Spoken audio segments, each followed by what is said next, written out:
Ni hatari. Ni chai ya asubuhi erokera kosho. Lakini akose babile nabo bamisha reagire ni ibwa bamisha wajibia zile haiko za mama. Zile gishi zinapiga ni za babile tu. Kwa navo mchana na hiko wapi na masha subi. Hiko na pig. Hiko wapi? Kala. Hiko hapa tamu kana. Akanyamaze. Sikia mosha gizi na zemesha. Acha telefoni hii. Mungu. Nani kaonyesha zawadi?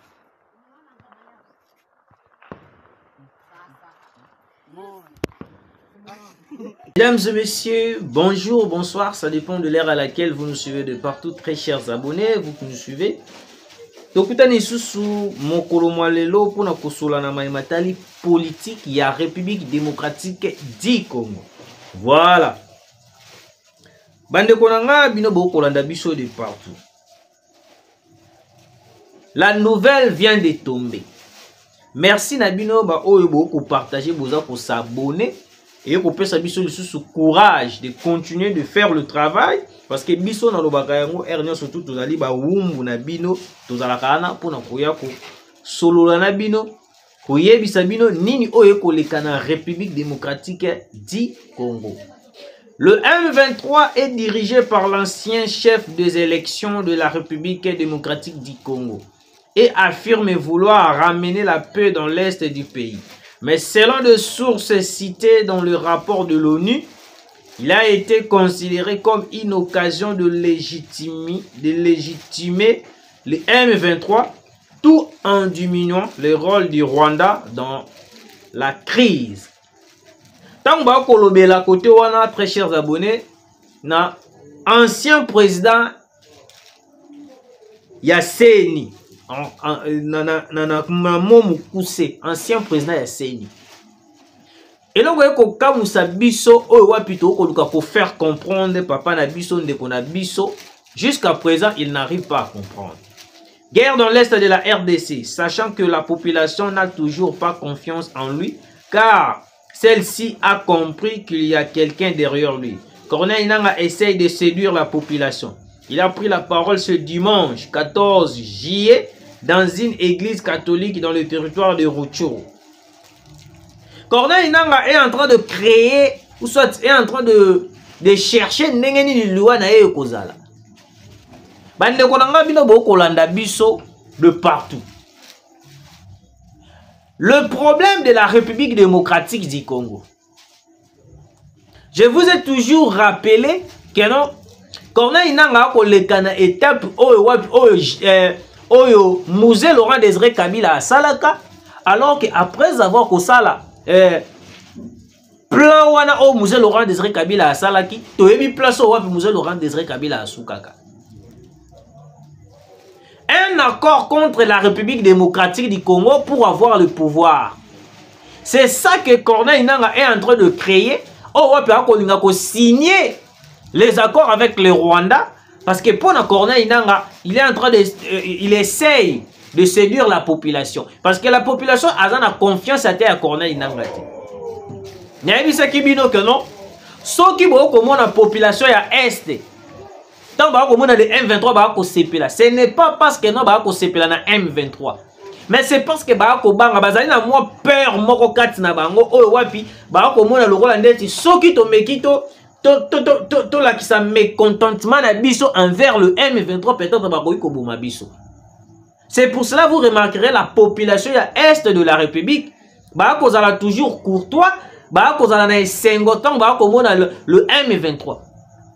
Et puis, davantage. C'est comme si je vous ai fait une révélation en vous disant que non, très chers abonnés, trêve, plusieurs personnes, le deux partis, d'accord. Je vous ai dit, la RDC a tiré jamais kondima, trêve, plutôt, la RDC a tiré jamais boycotter, ko rejeter trêve oh wapi bazu ba pesa kibiso. Mais le M23 sont en train de violer la trêve. Mais les Occidentaux, bavandi kimia, bazo kipe kutute. Pour na bango, c'est possible. Pour na bango, c'est bon. Que non, les M23 va violer na bango, basala na bango, obakoyi kusala. Parce que l'avantage, il y a trêve wana ezali ko faire pousser les M23. Na minute auto koloba na bino ba bonné na biso. Na Uganda, ba lancaki recrutement. Tout ça là qui est mission pour nous signaler bino. Ce que tu as dit bino ba détail. Pourquoi les Occidentaux ba décréter qui trêve? C'était pour faire avancer le plan au ezalaki yakoye bananini. Uganda ça la recrutement. Batinda ba homme ba yako renforcer les M23 pour que lobby déjà le lobby est les 15. Lobby est cause à la élection en Rwanda. À moins que je me trompe. Lobby est cause à la élection en Rwanda. Parce qu'au plan il y a ba Rwandais à la kini. Ce qui élection est salami en Rwanda après avoir causé l'élection en Rwanda, c'est par là que le M23 va attaquer la RDC. Pour na bango nini, il faut encercler Goma, il faut coincer Goma. Goma est dans la possibilité de s'en sortir. Très chers abonnés, c'est pour cela que évitez de soutenir les gens qui ont comploté contre la République démocratique du Congo. Ce n'est pas pour rien que interpeller conscience ya ba Congolais mususu qui ont soutenir bato trahir la République démocratique du Congo. En ce moment, complot ya liwa contre Tshisekedi, complot ya liwa contre les Congolais qui vivre, qui soutenir le président de la République. Oui, un complot de mort. Parce que les Occidentaux, bazali d'accord pour que le Congo et la vendu entre le mains na bato oyo ba kolinga ko zoyango ba ba ko comme ça yango propriété privée na bango. C'est pour cela que vous remarquez, le PPRD a toujours imploré le retour de Joseph Kabila au pouvoir. Qu'il ne sait pas où soit Nanyazali consciente que non, Kabila avait vendu la République démocratique du Congo. Nanyazali inconscient. Oh le logo qui kolobakano te Kabila a salakiboy, Kabila a salakiboy. Qu'il ne sait pas que Kabila est l'incarnation du M23. Tu ne sais pas que Kabila est l'incarnation de Paul Kagame. Aujourd'hui, ça nous fait mal de voir que non, certaines personnes, même les Congolais, au Bazali, na PPRDT, na FCCT, mais Bazali ko invoquer présence ya Kabila, retour ya Kabila na pouvoir. Ça nous fait très mal, très chers Congolais. Oui, ça nous fait très mal, je vous dis. Un Congolais conscient a compris jamais côté les mains à Kabila zonga na pouvoir. Kabila zonga na pouvoir. Écoutez, il n'y a pas eu affrontement ce matin à Kirumba. C'était juste un décrépitement de balles dans la cité sous le contrôle de la rébellion. Les habitants se sont cachés dans leur maison. Maintenant, tout est calme. Précision d'un habitant de la zone. Alors, avant que je puisse développer si j'ai oyoyo, écoutez. Corneille Nangaa est le pion majeur préparé par Paul Kagame. Nini oyo stratégie est kokende. Parce que certaines personnes, ou soit Corneille Nangaa, très chers abonnés, écoutez. Corneille Nangaa a kobosana eloko moko ou peut-être ils allaient faire pour qu'ils puissent comprendre réellement ce qui se passe ou soit ce qui va se passer après avoir trahi la République démocratique du Congo. Eloko o ezali passi pour que Corneille Nangaa a comprendre les alignes. Corneille Nangaa essaye de mentir aux Congolais que non, il n'est pas soutenu par les Rwandais. Ba garde au bazali tout autour naé, ils allaient ba Rwandais, ils allaient ba tuya AFC.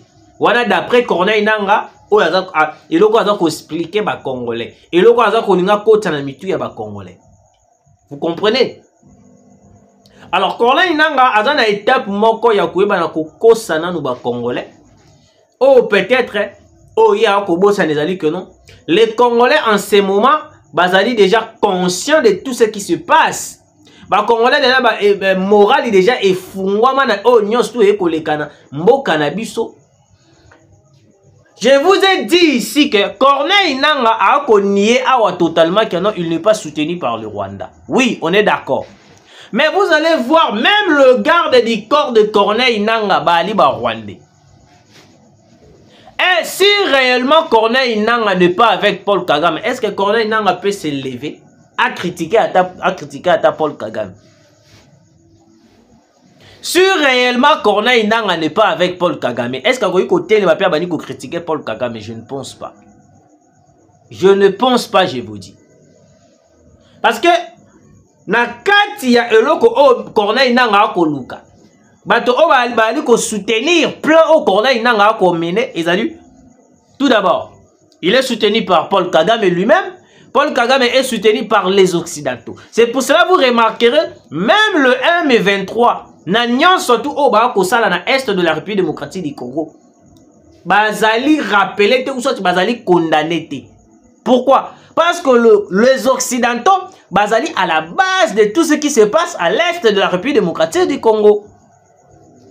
C'est pour cela il y a un groupe de gens qui réclament présence. Il y a Hippolyte Kanambe Kazember. Ils savent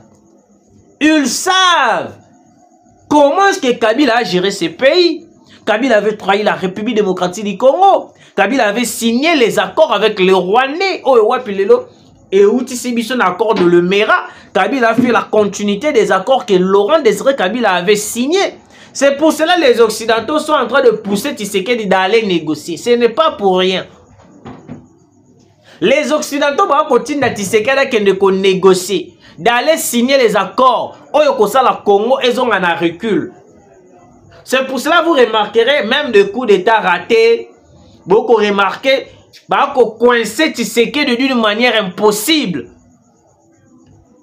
Mais il faut déranger ce qu'on population, il faut déranger biso c'est quoi?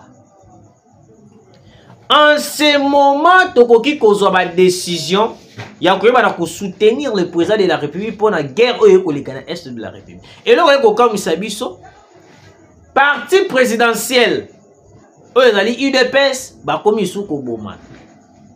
Alors que le pays va mal, toko lukandenge na surtout to bimsata pays yango na place ezali. Mais Kabouya, Jekobeya sont en train de se battre.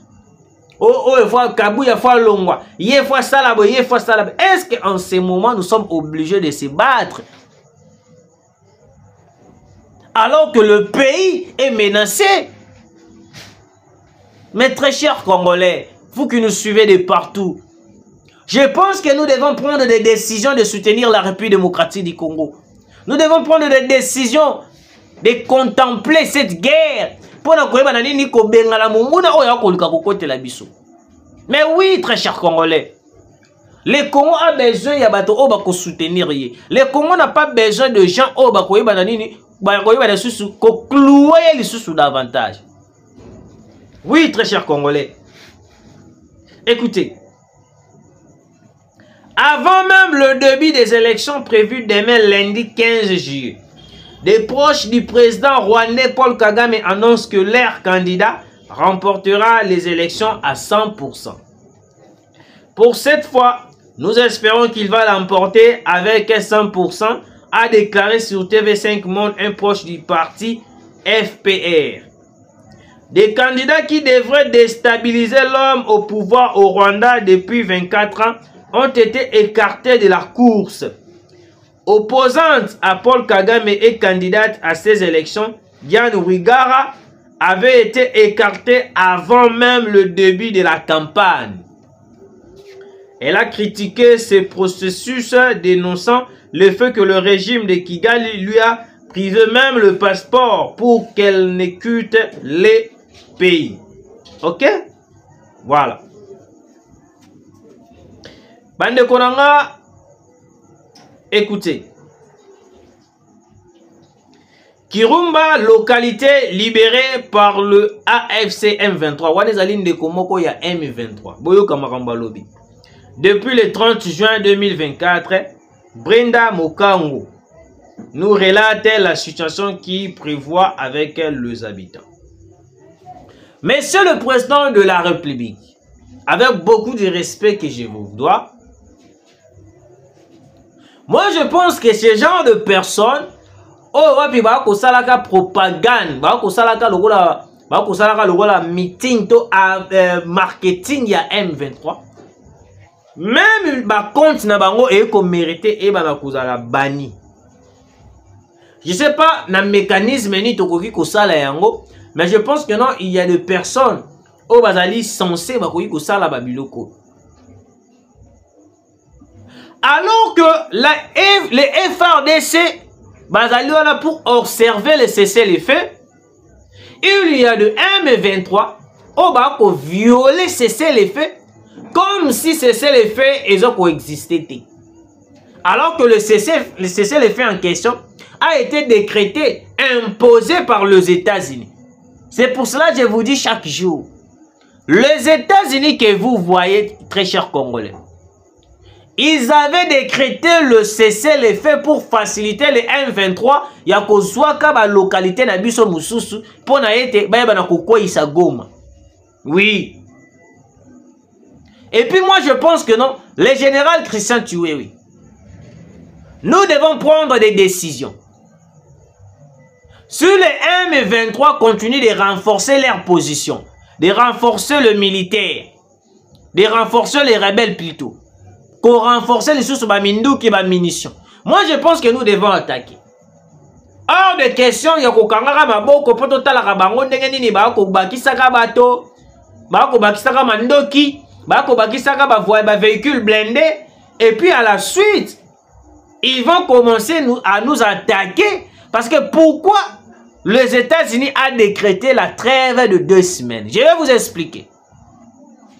La trêve de 2 semaines a été décrétée minimum il y a temps parce que pour permettre au M23 et puis à Paul Kagame, élection tant que le Kaba lobby awawa. Tant que maman vainqueur, mbala moko bango bazi ba attaquer Goma. Vous voyez un peu le plan. Donc Kagame a bien préparé les terrains. Oh, bisomoko na nukuto, bisomoko na ntoko la pongi. Le FARDC doit attaquer ma position au M23 à kolinga ya kokota pour récupérer les encercler yango. Et koko me la biso difficile. Je vous dis très cher Congolais, et koko me la biso très difficile. En un moment où il trêve aussi là et que le M23 bazui ba localité la biso est belé et koko me la biso difficile. C'est pour cela que même le président de la République t'a supplié que le président de la République. Nous devons rompre le lien de la coopération militaire avec l'Ouganda. L'Ouganda est venu pour dénoncer Ouganda. Ah ouais, monsieur le président de la République. Pour dénoncer Ouganda. Ah ouais, non, il est en train de soutenir les M23. Mais comment est-ce que l'autre pour renforcer l'accord militaire avec l'Ouganda? Ça, c'est quel genre de façon où la guerre aux dans l'Est de la République? Le même ennemi qui est en train de renforcer l'ennemi et plutôt qu'il y a des choses qu'on renforcer accord militaire avec cet ennemi. Moi, je pense que nous allons échouer. Excusez-moi, très chers Congolais. Na lire qu'on renforce accord militaire avec l'Ouganda, nous allons échouer dans la guerre. Nous allons échouer, très chers Congolais. Bato Obozalaka en contact avec le président de la République.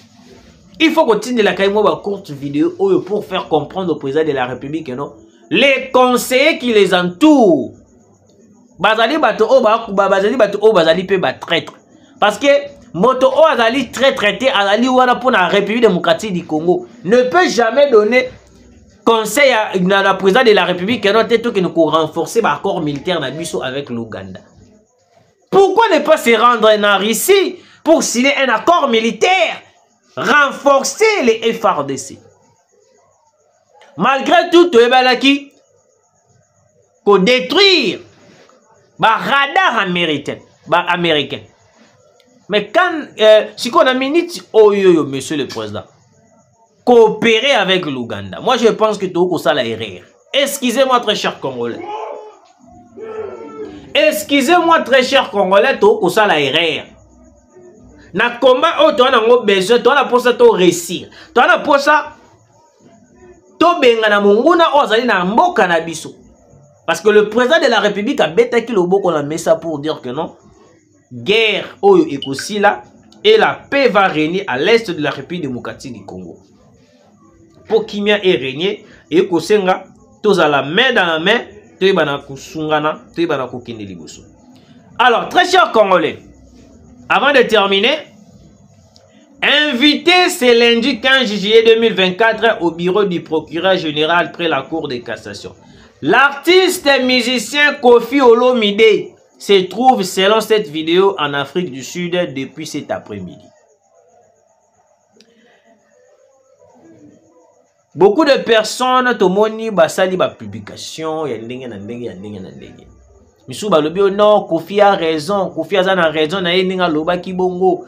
Beaucoup qui vont vouloir profiter, beaucoup qui ça la beauté, beaucoup qui ça la beauté. OK, Congolais, très chers Congolais, nous sommes d'accord. Nous sommes tellement d'accord. Alors, écoutez-moi. La même chose. Oh, Tokolo va presque la même chose. Et ben, Nakaka Boye avec Fridolin Ambongo. Fridolin Ambongo a qui a intention surtout à tuer pour critiquer l'armée congolaise et le président de la République. En ce moment, moi je pense que non. Interpeller Koffi Olomide, c'est bon. Parce que dans la minute, nous avons besoin que non. Bissonio surtout, aux à la musicien, aux à la nani, il faut soutenir le président de la République. À part soutenir le président de la République, nous devons soutenir le FRDC au Barako Bundaka dans l'est de la République. Koffi Olomide a lobby que non, l'issasi morote ebeti na est, Barako beta biso, tout là. Le prouesse que le FRDC Barako sala dans est. Est-ce que Koffi Olomide a moni en moté?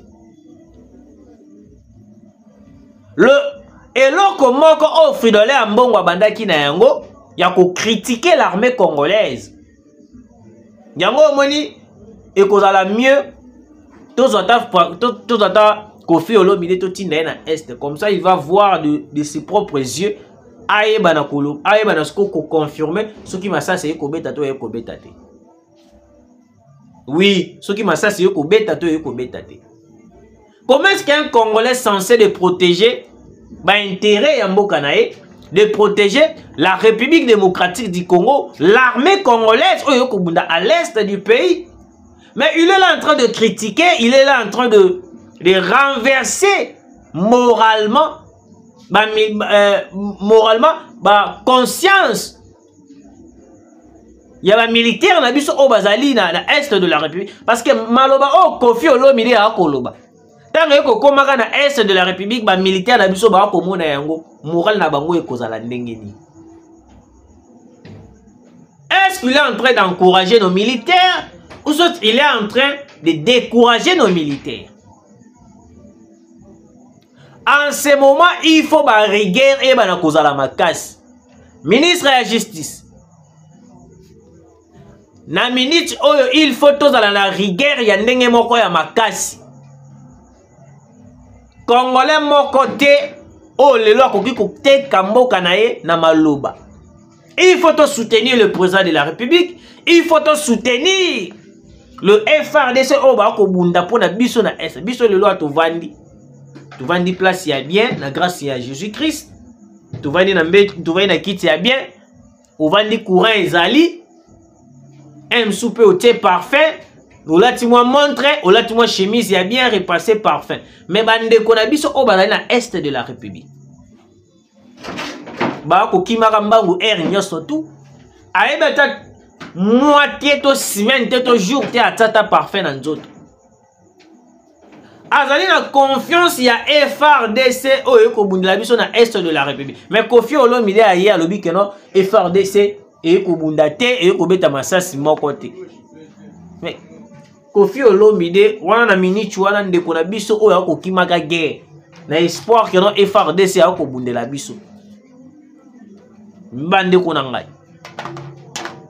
Bandeko na ngai congolais de père et de mère. Moi je pense que non. L'interpellation de Kofi Olomide ils allaient pour nous recadrer Mouki. Parce qu'il est l'ambassadeur, si je ne me trompe pas. Mais comment est-ce qu'un ambassadeur a coquille kozwa a la déclaration moko ou peut-être congolais étant qu'un ambassadeur qu'il est a que nous avons une déclaration moko ou peut-être que baby sa morale il y a peuple congolais alors que le peuple congolais en ce moment bazali na esengo to bazali na courage que non le FRDC est en train de se battre pour na bango na est de la République. Écoutez, RDC Ouélé, 3 morts et plusieurs blessés dans une incursion de rebelles sud-soudanais Nafsa à Faraj, territoire, chefferie de Lokobagela. Incursion signée le jeudi 7 juillet 2024. Ces assaillants ont traversé la frontière en grand nombre pour tuer et piller. Quand on vous dit que dans tout le pays, eux ils allaient entourer biso, ba voisin na biso, ba allaient comploter pour na ko boma biso et belé ba ko comprendre te. Yango moni moto o azali peut-être sincère avec la République démocratique du Congo. Ezali kaka Burundi. Alors très chers Congolais, les voisins qui nous entourent bazali wala pour na koyeba na nini ko profiter na faiblesse. Je peux dire faiblesse. Parce que biso ba Congolais tout à la biso accueillant tu mbaka na biso mutu nyonso tout à la sengo ya peuple nyonso. Mais faiblesse na biso ya kozala na sengo ya peuple nyonso nde yango ba comment ko profiter na yango pour na koyeba na ko massacrer biso ko sala o nyonso balingi basala. J'ai appelé les services de sécurité et les services de renseignement. Nabeta qui c'était awa que non na kwa muntu. Mobondo milice mobondo ezongi lisusu makasi. Milice mobondo ezongi lisusu makasi bakomi ko massacrer lisusu population. Nyonso wana ezali infiltration laissée par Joseph Kabila pendant qu'il était encore président de la République na kati ya mboka la biso. À travers un chef coutumier, chef coutumier, zombie, nde baye batikela biso eloko lelo to komuna. Très chers Congolais, merci tout d'abord de nous avoir suivis, partagé, commenté l'émission et que ça la biso vrai bien, tukutani mbalasima.